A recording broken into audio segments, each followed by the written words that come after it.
Chapter 52. The mindless brutality of the remilitarized zone was more than familiar to Perdita. Although this was her first time, the agent was well acquainted with its barbarism.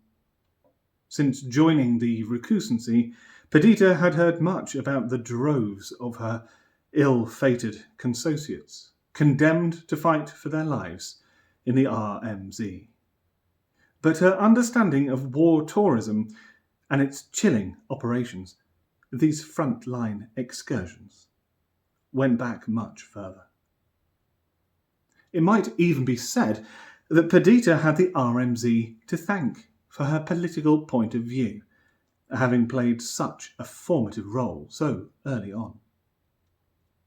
A few years before her schooling, before Le Rubicon, Perdita attended a birthday party for the child of one of her parents' colleagues. They'd hired the entire roof gardens of an exclusive and world-famous toy shop in the city, decorating the garden in the theme of a well-known children's movie and hiring actors to dress up as characters from the film. Perdita hadn't known the other children. Her latest nanny encouraged her to join a bunch of kids as they chased the poor sod who'd landed the role of the bad guy. The actor's painted-on moustache and iconic black hat and jacket had marked him out instantly. A gang of 8-year-olds proceeded to scream as loudly as they could, kick him in the shins and punch him in the balls for the entire party. The unfortunate young man could only grin and bear it, trying to shield his more vulnerable parts, as parents and childminders encouraged their kids to get stuck in. Despite her nanny's encouraging nudges, Perdita hadn't wanted to play that game and wandered off to explore other parts of the garden instead. Behind the neat topiary of a high hedge, she found a group of children bunched up and huddled around one another in a way that was nothing but suspicious, clearly engaged in something they shouldn't have been. Perdita elbowed and squirmed her way into the centre of the huddle, where a boy was playing a projection from his eyeline. It was a film, a shaky, homemade effort somewhere outside in the dark. The projection glowed with the greenish light of a night vision camera. Despite the excited chatter of the children, Perdita could just hear the audio. The man filming was panting and breathing hard, muttering to himself, or perhaps some unseen companion, as he tramped through trees and foliage, often glancing down to check his footing. He was holding some kind of weapon, bulky and technical looking, his clothes camouflaged. "That's my dad," the boy told Perdita, staring wide-eyed at the projection. His film was already getting a lot of attention, and the opportunity to scare one of the girls was an extra bonus he was cherishing. "See what he does now? It's coming soon." Something bright flared up in the middle distance, the man swore. The boys giggled. Then he crouched and aimed at something with his weapon. A few pops and clicks. "Did you see that?" Perdita shook her head. It was also blurry and hard to make out. "Doesn't matter. Another bit now. Wait and see what my dad does to those nasty terrorists." An edit as the film skipped to a chase. The backs of 3 or 4 people running from the camera. The muzzle of the automatic rifle rose into shot and flared white. A body dropped. The camera pounced on them in a flash. A young man lay stunned on the ground. He'd been shot, but you couldn't see where. His eyes looked vacant, but he was alive.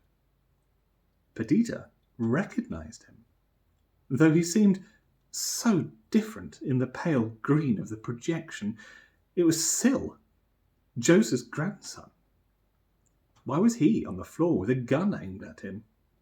It had only been a couple of years since she'd last seen him at Rook's Market.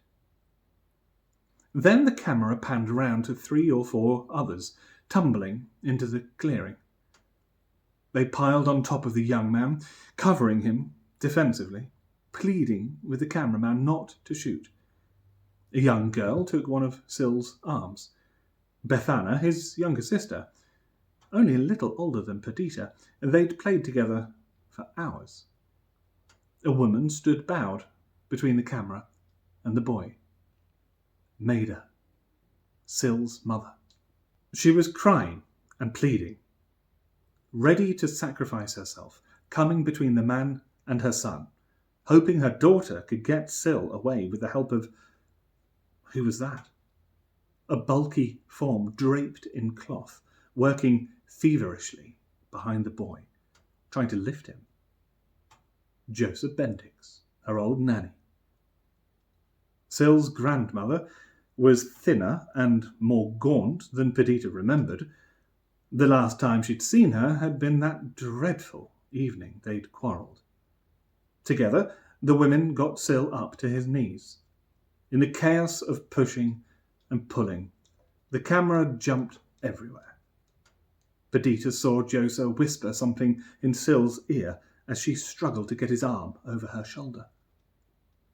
"Check this out," the boy said to the huddle of kids, his glance lingering on Perdita, pale and speechless.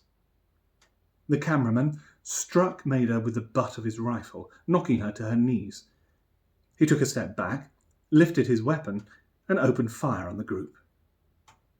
They all dropped in an instant, their desperate clamouring silenced in a moment. The man walked over to their bodies and stood so the shot framed Maida.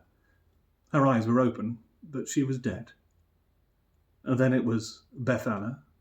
Her hair covered her face, so he turned her head over with the tip of his boot. Definitely dead. Then Sill. Many wounds were now clearly visible all over his body. He was also gone. The man discharged a few more rounds into him anyway. Finally, Josa.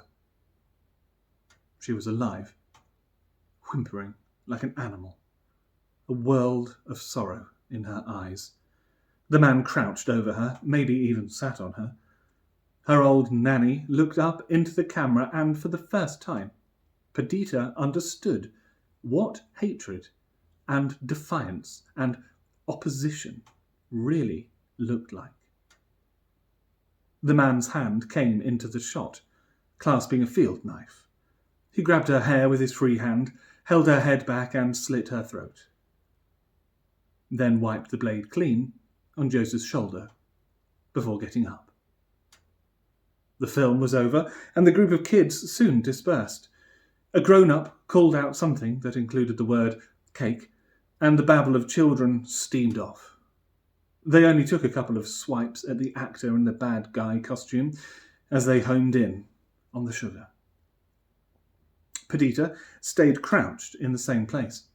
Josa was dead, and a host of harrowing memories came flooding back.